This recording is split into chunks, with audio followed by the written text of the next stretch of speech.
मेरा ये channel subscribe करें और मेरे हर अपडेट आपको मिले इसके लिए बेल आइकन जरूर दबाइएगा। आप सभी को मेरी ढेर सारी शुभकामनाएं।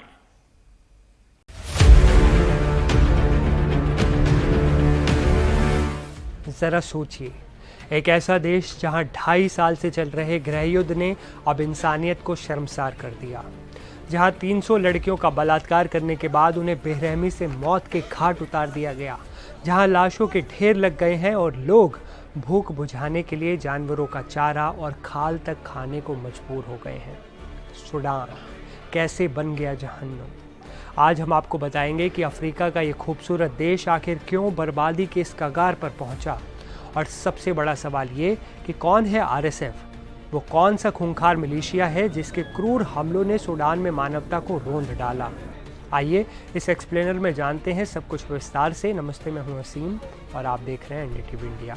सूडान की ये भयावह कहानी शुरू होती है अप्रैल 2023 से, जब सूडानी सशस्त्र बलों यानी एसएएफ और एक अर्धसैनिक बल आरएसएफ के बीच सत्ता और नियंत्रण को लेकर संघर्ष शुरू हुआ। इस संघर्ष ने अब तक हजारों लोगों की जान ले ली है और लाखों को विस्थापित कर दिया है, लेकिन इस बर्बादी के केंद्र में है आरएसएफ यानी रैपिड सपोर्ट फोर्सेस। आइए आरएसएफ के इतिहास को विस्तार से समझते हैं। आखिर क्या है आरएसएफ? अल जजीरा की रिपोर्ट के मुताबिक आरएसएफ समूह कथित तौर पर जंजाविद मिलिशिया से बना है। ये वही मिलिशिया था जिसने साल 2000 के दशक में दारफुर क्षेत्र में भीषण संघर्ष किया था।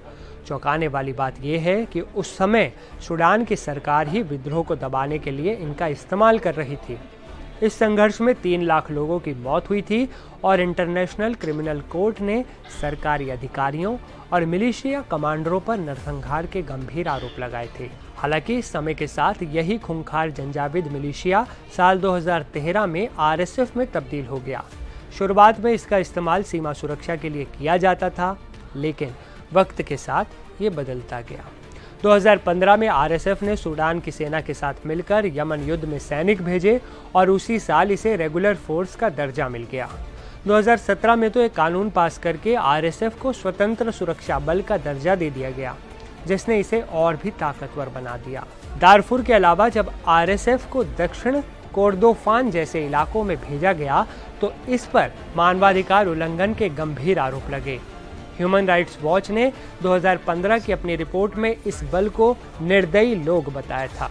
आरएसएफ का क्रूर चेहरा तब और उजागर हुआ जब अक्टूबर में इन्होंने सूडान के एक मुख्य अस्पताल में सैकड़ों नागरिकों की हत्या कर दी। सूडान डॉक्टर्स नेटवर्क ने बताया कि आरएसएफ लड़ाकों ने अस्पताल के अंदर मिले मरीजों, उनके साथियों और अन्य सभी लोगों की निर्मम हत्या कर दी थी। लेकिन इस युद्ध का सबसे भयानक असर सूडान की जनता पर पड़ा। 2.5 साल के इस संघर्ष ने उन्हें भूख की उस कगार पर पहुंचा दिया है, जहां जिंदा रहने के लिए उन्हें जानवरों का चारा, सूखी घास और खाल तक खानी पड़ रही है। अंतर्राष्ट्रीय भूख निगरानी संस्था आईपीसी ने पुष्टि की है कि सूडान के 2 बड़े शहर अल-फशीर और काडूगली अब औपचारिक रूप से अकाल की स्थिति में हैं। अल-फशीर शहर करीब 18 महीनों तक फौज के घेरे में रहा, जिससे खाद्य आपूर्ति पूरी तरह बंद हो गई। यहाँ से भागकर निकले लोग इतने दुबले और कमज़ोर थे कि उन्हें पहचानना मुश्किल था। और अब जो खबर सामने आई है वो मानवता को सिहराने वाली है। सूडान के समाज कल्याण राज्य मंत्री सलमा इसहाक ने मीडिया से बात करते हुए बताया कि पश्चिमी सूडान के उत्तरी दारफुर प्रांत की राजधानी अल-फाशर में घुसने के बाद आरएसएफ ने पहले 2 दिनों में 300 औरतों की हत्या की।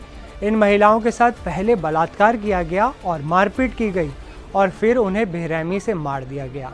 इस बीच इंटरनेशनल अपराध न्यायालय यानी आईसीसी ने अल-फशीर के पतन के बाद सामूहिक हत्याओं और बलात्कारों के मामले की जांच शुरू कर दी है। ये गृहयुद्ध सिर्फ 2 जनरलों आरएसएफ के हेमेदती और एसएएफ के General Abdel Fattah al Burhan की सत्ता हथियाने की जिद का नतीजा है। इनकी लड़ाई ने एक पूरे देश को लाशों का ढेर बना दिया। सूडान का भविष्य फिलहाल अंधकार में है और इस जहन्नुम को खत्म करने के लिए वैश्विक हस्तक्षेप की सख्त से सख्त ज़रूरत है। आपको क्या लगता है, क्या होगा सूडान का भविष्य? क्या वहाँ शांति वापस लौटेगी? अपनी राय आप हमें कमेंट में बता सकते हैं। इस खबर पर हमारी भी नज़र लगातार बनी हुई है। मेरा ये चैनल सब्सक्राइब करें और मेरे हर अपडेट आपको मिले इसके लिए बेल आइकन जरूर दबाइएगा। आप सभी को मेरी ढेर सारी शुभकामनाएं।